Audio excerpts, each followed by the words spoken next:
जय हिंद बच्चों, आप सभी का स्वागत है हमारे इस चैनल पर। आप देख रहे हैं नवोदय विद्यालय प्रवेश परीक्षा का परीक्षण क्रमांक 3।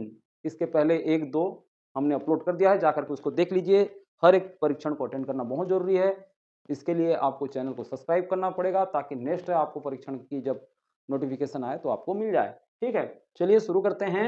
यहाँ पर जैसा कि प्रश्न है, अगर 10 को 6 बार, अगर 10 को 6 बार मतलब 10 को 6 बार, ठीक है, गुणा इसलिए कर दिए क्योंकि उतने बार बोला है ना। और फिर 10 को 3 बार, और फिर क्या करते हैं 10 को 3 बार, ठीक, जोड़े तो मतलब इनको जोड़ना है। ठीक है, कुल मिला के ये भी बोल सकता था कि 10 को 9 बार, है ना, क्योंकि यहां पर 6 बार फिर 3 बार बोल रहा है। ठीक, तो योगफल होगा, कौन सा होगा योगफल? देखिए 10 का गुणा 6 बार हम करें तो आ जाएगा 60, और 10 का गुणा हम 3 बार करेंगे तो 30, तो हो जाएगा 60 और 30 को जोड़ेंगे तो 90। तो यहां पर सही उत्तर क्या है आपका? सी उत्तर 90। अगर 150 में से 15 को 6 बार, 15 को 6 बार घटाओगे तो शेष होगा। 150 में कितने को घटाना है?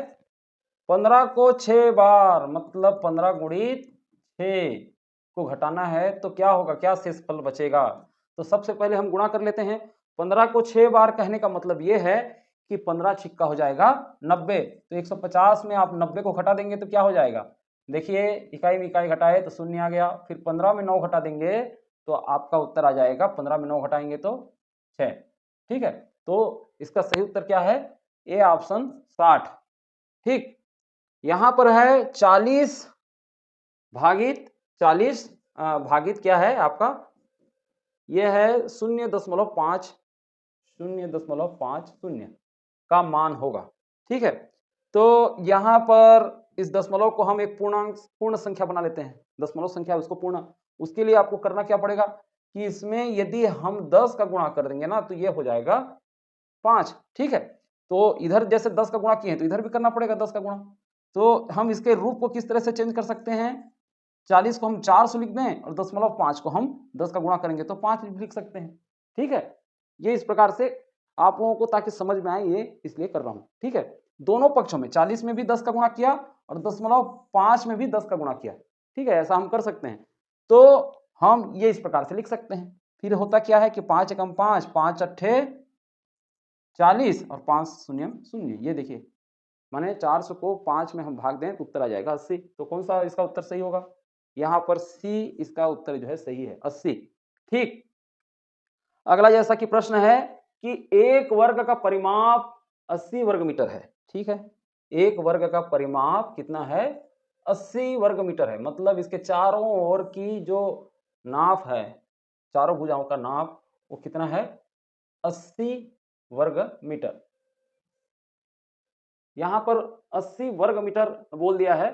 मुझे लगता है ये वर्ग, ये यदि क्षेत्रफल रहता तो वो वर्ग रहता। ठीक है, लेकिन खैर मिस्टेक हो गया है। तो एक वर्ग का परिमाप 80 वर्ग मीटर है तो उसकी एक भुजा होगी। तो हम यदि यहाँ पर इसको हम जानते ही हैं कि वर्ग में कितनी भुजाएं होती हैं? 4 भुजाएं। तो परिमाप है 80 यानी चारों भुजाओं का नाप है ये। तो एक भुजा का नाप क्या होगा? अब उसको हम 4 से क्या कर देंगे? भाग देंगे। तो 4 एकम 4, 4 दूनी 8 और 4 शून्य शून्य, यानी हो जाएगा 20 हो जाएगा मीटर। ठीक है, तो इसका सही उत्तर क्या होगा? ये डी ऑप्शन 20 मीटर। यहां पर हम देखें 6, 5, 1 और 0, 6, 5, 1 और 0 से बनी 4 अंकों की, 4 अंकों की संख्या बनाना है। वैसे हमको 4 अंक तो मिले ही है, 4 अंकों की संख्या बनाएंगे, लेकिन वो क्या होगा? सबसे छोटी होनी चाहिए, सबसे छोटी होनी चाहिए। तो इसके लिए हम करते क्या है, जो बड़ा स्थान है, बड़ा स्थान कहने से हम जैसे यहाँ पर देखें इकाई, दहाई, सैकड़ा, हजार, तो हजार जो बड़ी संख्या है वहां पर हमको छोटे को रखना पड़ेगा, वहां पर हमको छोटे को रखना पड़ेगा। तो जैसा कि हजार, सैकड़ा और दहाई और इकाई है, तो इसमें से सबसे छोटा क्या है? इसमें से सबसे छोटा तो शून्य है, लेकिन शून्य को हम सामने लिख देंगे तो उसका कोई मान नहीं रहता, मतलब उसको गिना नहीं जाता। और यदि हम शून्य को पहले लिख देंगे 3 अंकों की संख्या हो जाएगी, है ना। तो इसलिए हमको 1 को लिखना पड़ेगा, शून्य को नहीं लिखेंगे, 1 को लिखेंगे। हाँ, उसके बाद आप शून्य लिख सकते हैं, उसके बाद आप शून्य लिख सकते हैं, सैकड़ा में उसको रख सकते हैं। ठीक है, और फिर दहाई में क्या होगा? दहाई में आपका 5 होगा। ठीक है, 6 और 5 में जो 5 है वो क्या होता है, छोटी संख्या होती है। देखिए बड़ा स्थान में हमको छोटे को रखना है और आखिरी में फिर ये 6 आ जाएगा, ठीक है। इस प्रकार से आप करेंगे तो 1056 क्या होगा, ये छोटी संख्या है। तो यहाँ पर कौन सी है, यहाँ पर देख रहे हैं कि बी ऑप्शन इसका सही है। यहाँ पर ये इसको पहले ये देखिए शून्य लिख दिया है, तो शून्य को गिना नहीं जाता, इसको हम पढ़ेंगे क्या, 0,000 थोड़े पढ़ेंगे, हम इसको 156 ही पढ़ेंगे, 156 ही। और देखिए ये 3 अंक की संख्या है, जबकि हमको पूछा है 4 अंकों की, ठीक है। अगला जैसे हम प्रश्न देखें तो यहां पर आप देख पा रहे हो क्या है कि 5 को 15 बार जोड़ने का फल है। 5 को कितने बार, 15 बार, माने 5 गुणित 15, ये इस प्रकार से कर सकते हैं। तो आपको जो है 15 का पहाड़ा पढ़ना पड़ेगा, कितने बार, 5 बार। तो क्या हो जाएगा, या 5 का 15 बार पहाड़ पढ़ो या 15 का 5 बार पहाड़ पढ़ो, इसको बोलते हैं क्रम विनिमय नियम। तो उत्तर क्या आ जाएगा इसका, 75, 15 पच्छे 75। तो ये ऑप्शन इसका सही है। देखिए आपको पता रहेगा ये पहाड़ा, लेकिन इस प्रकार से घुमा के प्रश्न पूछ दिया है तो कई बार बच्चे जो है कंफ्यूज में आ जाते हैं, तो इसलिए इस चीज को आप लोग जानते रहिए, है ना। एक सही 4/5 को किस संख्या से गुणा किया जाए तो गुणनफल 18 मिले। मतलब एक सही 4/5 को किसके साथ गुणा किया जाए, एक के साथ गुणा किया जाए तो उत्तर क्या मिलेगा, 18 मिलेगा। इस प्रकार से प्रश्न है ये, इसको आप व्यंजक में इस प्रकार से लिख लेंगे। ये जो सूत्र रूप में, गणितीय रूप में जो लिखते हैं ना, इसी को क्या बोलते हैं, व्यंजक। और ये तो आपका कथन है, ये क्या है, कथन है, ये इस प्रकार से कथन है। तो कथन को आपको व्यंजक बनाना आना चाहिए, ठीक। तो 4 एकम 5 एकम 5 और 5 और 4 हो गया आपका 9। यहां पर गुणा करना है, यहां पर जोड़ना है। तो 5 एकम 5 और 4 9, तो 9 बटे हो जाएगा 5। 9/5 में हम यदि 1 का गुणा करेंगे तो क्या होगा, 18 आएगा। अब देखते हैं 1 का मान क्या होता है, इसके लिए इसको इधर भेजना पड़ेगा। इधर जाके भेजेंगे तो ये क्या हो जाएगा, ये उल्टा हो जाएगा। किस तरीके से, इधर जो है 9/5 है, वो इधर 5 बटे क्या हो जाएगा, 9 हो जाएगा, ठीक है। 9 एकम 9, 9 दूनी 18 और ये 5 दूनी हो जाएगा 10। तो यहाँ पर कौन सा है ऑप्शन, बी ऑप्शन इसका 10, ठीक। अब यहाँ पर हम देखते हैं कि 24 भागित कोष्टक में 12/3 का मान है। यहाँ पर 24 भागित और कोष्टक में पहले दे दिया है कितना है, 12/3। इसको पहले हल कर लेंगे, कोष्टक का हल पहले करेंगे। तो आप जानते ही हो कि 12 में यदि 3 को भाग देंगे तो कितना आ जाएगा, 3 का पहाड़ा पढ़ो, 3 चौक 12, 4 बार में काट रहा है ना। तो 24 भागित हो जाएगा इस दोनों का मान में 4, ठीक है। अब फिर क्या करेंगे, 24 को 4 से भाग देंगे, मतलब 4 का पहाड़ा पढ़िए, कितने बार में 24 आएगा, 4 छिक्का 24। तो ये इसका उत्तर हो जाएगा 6 बार में जा रहा है, तो 6 इसका सही उत्तर होगा, ये डी ऑप्शन, ठीक। अगला जो है, रेडियो का विक्रय मूल्य 675 है। विक्रय मूल्य कितना है, 675, और लाभ उसमें क्या है, 75 रुपया। लाभ कितना मिला, 75 रुपये का लाभ मिला। विक्रय मूल्य, विक्रय मूल्य किसको बोलते हैं, बेचने के मूल्य को विक्रय मूल्य कहते हैं। बेचने के मूल्य को विक्रय मूल्य, यानी बेचा गया है कितने में, 675 रुपये में बेचा गया, तो उसको लाभ कितना मिला, 75 रुपये का। प्रश्न क्या पूछ रहा है, रेडियो का क्रय मूल्य क्या था, मतलब रेडियो को खरीदे कितने में थे। देखिए 75 रुपये का लाभ मिला है और बेचा कितना है, 675 में, यानी 75 रुपये उसको लाभ मिला और बेचा कितने, 675 में। तो सीधी सी बात है, आप जो है यहां से इसका लाभ को घटा देंगे, ठीक है, तो क्या आ जाएगा, 600 आ जाएगा, और 600 में वो खरीदा है। वैसे सूत्र में हम देखें तो क्रय मूल्य बराबर हो जाएगा विक्रय मूल्य ऋण लाभ, ये एक सूत्र है, ठीक है, जो कि लाभ के सूत्र से आया है, ठीक। अगला प्रश्न देखें कि कौन सा गुणनखंड 36 के बराबर है, किसके बराबर है, 36 के बराबर है। और यहां पर आपको गुणा करना पड़ेगा, तो देख रहे हो कि दशमलव है, दशमलव है, तो क्या दशमलव में उत्तर आएगा, ठीक है, दशमलव में तो उत्तर आएगा, लेकिन हमको जो है 36 के मान के बराबर निकालना है, ठीक है। तो 9 और 4 को हम जैसे गुणा करते हैं यहाँ पर, 9 और 4 को, तो आ जाएगा 36, सब में है 9 और 4, 36 आएगा ही। तो लेकिन ये दशमलव के बाद जो अंक है वो यहाँ पर 1 है और यहाँ पर 1 है, यानी दशमलव के बाद 2 अंक है, तो दशमलव को ऐसे जगह में लगाएंगे कि 2 अंक आए, तो यहाँ पर आ जाएगा कितना, 0.36, इसलिए पहला ऑप्शन नहीं है। दूसरे ऑप्शन में देखें तो 90 और 4 को गुणा करना पड़ेगा, 90 और 4 को गुणा करेंगे तो आ जाएगा 360, अब यहाँ पर भी दशमलव के बाद 2 अंक है तो हम यहाँ पर दशमलव लगाएंगे तो 3.6 आ जाएगा। फिर उसके बाद देखते हैं कि 900 और 4 का गुणा करेंगे तो 900 और 4 का तो आ जाएगा 3600। अब देखिए दशमलव के बाद 2 अंक है तो हमको ऐसा जगह में लगाना पड़ेगा कि 2 अंक आए तो 36 के बाद हम दशमलव लगा सकते हैं तो 36.00 इसका मान ही है कितना 36 के बराबर। तो इसका सही उत्तर क्या होगा सी। ठीक है, डी तो ऐसे भी नहीं है ना। डी में क्या होगा 9000 का गुणा करना पड़ेगा और 4 का तो ये हो जाएगा कितना हो जाएगा 36,000 हो जाएगा और दशमलव के बाद 2 अंक है तो यहाँ पर 360.2 अंक यहाँ पर छोड़ना पड़ेगा। ठीक है, तो ये 360 के बराबर है। सही ऑप्शन यही है सी ऑप्शन। ठीक है, 50 का क्या है ये सही ऑप्शन क्या है सी। अगला प्रश्न है कि 8 लड़कों की औसत आयु 12 साल है। मतलब 8 लड़कों की औसत आयु कितना है 12 साल। मतलब 8 को हम 12 से यदि गुणा कर दें तो सभी लड़कों की आयु हमको पता चल जाएगा उसका योगफल। तो 12 अट्ठे हो जाएगा 96। चलो ठीक है, 19 साल आयु वाला एक लड़का चला गया, मतलब इसमें घटाना पड़ेगा। 19 को हम घटा दिए। ठीक है, तो ये 96 में 19 घटाए तो हो जाएगा आपका 75। ये कितने लड़कों का है ये है 7 लड़कों का कुल। ठीक, तो बाकी बचे 7 लड़कों की औसत आयु होगा। मतलब आपको 75 में 7 को भाग देना पड़ेगा। तो हम एक देखते हैं यहाँ पर 7 को हम भाग देंगे 75 में तो 7 11 77 होता है। यहाँ पर 2 साल और रहता तो 77 हो जाता। तो लगभग उत्तर आएगा कितना 11 वर्ष। आप ऐसे हम इसको जो है कर सकते हैं भाग दे सकते हैं 7 एकम 7। ठीक है, तो ये कट गया फिर उतारे 5 फिर 7 शून्यम 0 फिर ये 5 फिर एक दशमलव लगाना पड़ेगा फिर यहाँ पर हम 0 लगा सकते हैं तो 7 सत्ते 49।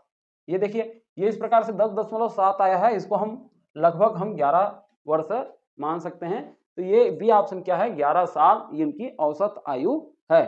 ठीक है, यहां पर देखते हैं कि 500 का 10% है। 500 का 10%, 500 का 10%,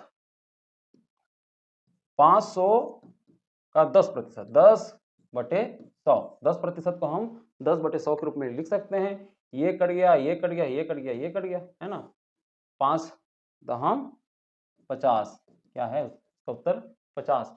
तो ये है 500 का 10% यानी 500 रुपये का 10% 50 रुपया है। ये ऑप्शन इसका सही है। एक वर्ग की परिमिति 40 मीटर है। परिमिति यानी परिमाप। एक वर्ग का क्या है परिमाप 40 मीटर है। एक भुजा उसकी एक भुजा होगी। देखिए 4 भुजा का 40 है तो एक भुजा का 4 इसमें क्या कर देंगे भाग दे देंगे तो 4 एकम 4 4 दहम 40 है ना। तो ये 10 मीटर इसका सही उत्तर होगा।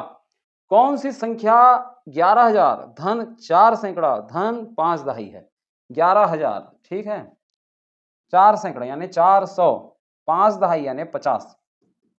ठीक है 11,450 कहां पर है इसका ऑप्शन ये देखिए ये सी ऑप्शन इसका सही है 11,450 ये सही उत्तर है। ठीक है, आगे हम देखें कि नीचे लिखे में से कौन सा कोण ऋजु कोण है। ऋजु कोण कौन सा कोण ऋजु कोण है मतलब सरल कोण है।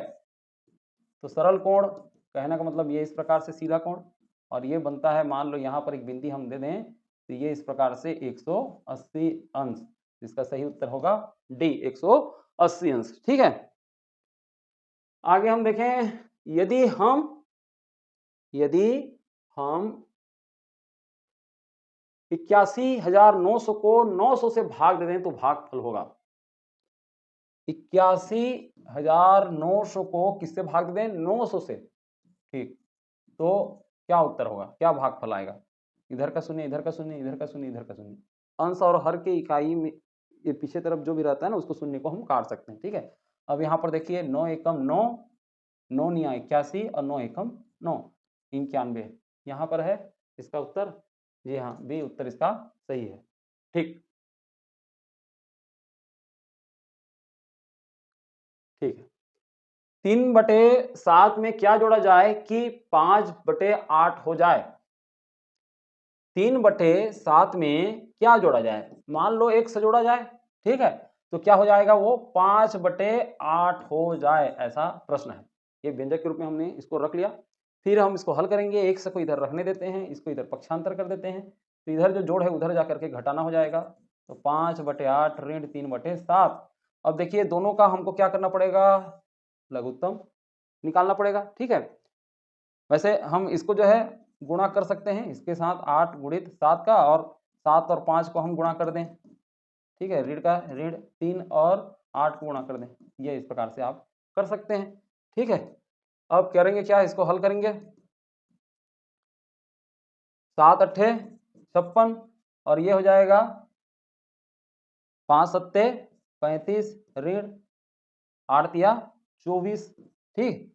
35 में 24 घट गया तो क्या आ जाएगा, 35 में 24 घटा तो आपका 11 आ जाएगा, 11/56। क्या इस प्रकार से है 11/56? जी हाँ, ये ऑप्शन इसका सही है, 11/56। कौन सी भिन्न सबसे छोटी है, सबसे छोटी है, 2/3 की 3/4 की 5/6 की 9/8/9? तो इसको हल करने के लिए हमको थोड़ा सा गणित काम करना पड़ेगा, ठीक है। हम करते क्या हैं, सबका तुल्य भिन्न बनाएंगे, तभी हम इसको जो है स्पष्ट रूप से समझेंगे। तो उससे पहले हम ये देख लेते हैं कि नीचे वाले को जो है समान हर करेंगे, समहर बनाएंगे। क्या बनाएंगे, समहर। तो समहर बनाने के लिए क्या करना पड़ेगा, हर का लघुत्तम समापवर्ती निकालना पड़ेगा। तो इसका हर में है 3 और इसमें 4 और इसमें 6 और 9। तो इसका जो है हम क्या करते हैं, लघुत्तम समापवर्तीय निकालते हैं। हो जाएगा क्या, 2 में जाएंगे, 2 दूनी 4, 2 तिया 6 9, ठीक है। अब देखते हैं कि 3 में जाएगा, 3 एकम 3, 2 को उतार देते हैं, 3 एकम 3, 3 तिया 9। अब सभी क्या हो गया, अभाज्य संख्या हो गया, 3 दूनी 6, 6 तिया 18, 18 दूनी हो जाएगा आपका 36। तो सबका हर को हमको 36 करना पड़ेगा। तो जैसा कि 2/3 है, उसको हम क्या करेंगे, तो 36 आएगा नीचे का, कितना का गुणा करना पड़ेगा, तो 3 में कितना का गुणा करना पड़ेगा, 2 गुणित 2 गुणित 3, 3 दूनी 6, 6 दूनी 12, 12 का हमको क्या करना पड़ेगा, गुणा करना पड़ेगा। तो ये आ जाएगा 12 तिया 36, ये 36 आ गया, और 12 दूनी 24। मतलब हम 2/3 को 24/36 के रूप में लिख सकते हैं। फिर हम देखते हैं 3/4 को कितना का गुणा करना पड़ेगा, तो नीचे में ये 36 आ जाए। देखिए 2 दूनी 4 होता है, और ये 3 तिया 9, माने 4 में 9 का गुणा करना पड़ेगा, ठीक है। तो 9 चौक 36, यहाँ नीचे में किए 9 को तो ऊपर में भी करना पड़ेगा, 9 तिया 27। मतलब 3/4 को हम किस रूप में लिख सकते हैं, 27/36 के रूप में लिख सकते हैं। ठीक वैसे ही 5/6 को हम क्या करेंगे, तो ये नीचे में 36 आ जाए, मतलब 3 दूनी 6, 6 में हम 2 तिया 6, 6 का ही गुणा करेंगे तो क्या हो जाएगा, 36 आएगा। 6 छिक्का 36, तो ऊपर में भी 6 का करना पड़ेगा, 5 छिक्का 30। मतलब हम 5/6 को 30/36 के रूप में लिख सकते हैं। 8/9 में हम कितना का गुणा करेंगे, तो नीचे में 36 आ जाएगा, तो 9 चौक 36, तो ऊपर में भी 4 का करना पड़ेगा, और 8 चौक 32। तो यहाँ पर 8/9 को हम 32/36 के रूप में लिख सकते हैं। अब यहाँ पर सबसे छोटी कौन सी है, सबसे छोटी देखिए, यहाँ पर 24/36, 27/36, 30/36 और 32/36। तो जब भिन्न के हर समान हो, तो जिसका अंश छोटा होता है वो उतनी ही छोटी संख्या होती है, ठीक है। इसीलिए तो हमने समान हर किया है, ताकि पता लगा पाए कि कौन सा भिन्न छोटी है। तो इसमें समान हर नहीं था, असमान हर था, तो सबको हमने सम हर किया, सबका लघुत्तम निकाल लिया 36। और क्या किए, इन सब का जो है ऐसा भिन्न बनाए कि सबका हर क्या है, 36 है। और समान हर होता है तो अंश को ही देखेंगे, ऊपर वाले को ही देखेंगे। देखिए 24, 27, 30 और 32 को ही देखिए, तो जो जितना ज्यादा छोटा अंश का रहेगा उतनी ही छोटी भिन्न होगी। तो ये 24/36 क्या है, सबसे छोटी भिन्न है। और ये किसका रूप है, ये 2/3 का है। तो इसका उत्तर क्या हो जाएगा, ए 2/3। आगे हम देखें, ये प्रश्न है कि 25 धन 25 ऋण 25 धन 25 का मान है।